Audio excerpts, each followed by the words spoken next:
Streets social media mandinoswera ndichiona kuti nyaya dziri kufamba sei. Aiwa ndinayo nyaya ndoda ndinge ndiri nokuzivisa inokasika. Isusu tobata maoko kucomment section wazukuru musanyanyotaura zvakawanda handiti so chiteerera kana wanga usati wasubscribe paSaint TV mukana uchiripo uchidi usubscribe tena on your notification bell kuti pega patinouploada mavideos pega patinowinza nyaya dzichipisa you will be notified.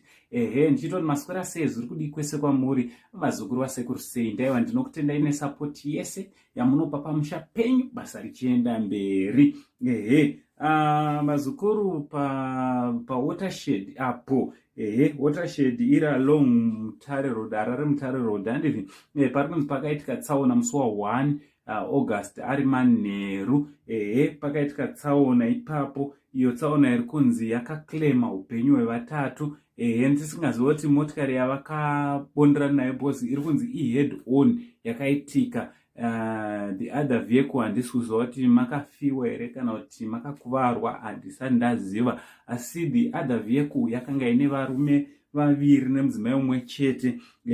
Murume anonzi Benson Chingao uyo akanga achishandira pamurehwa CID pamwe chete nabatsirai maposa vachifamba nemudzimai anonzi iye Frani Onaye Zinyuku.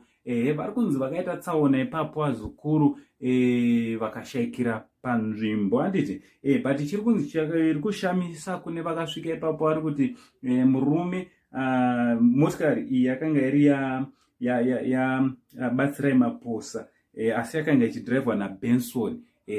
Iye batsirai wachona ndiye akanga akagara naonai vari kumashure but magaro avanga vakaita vari kunzi vakanga vasina kusimira. Murume anga asina kupfeka bhurugwa handiti asina kupfeka trouser handiti trouser bhurukwa iri musafunge zvakawanda bhurukwa irori anga asina kupfeka.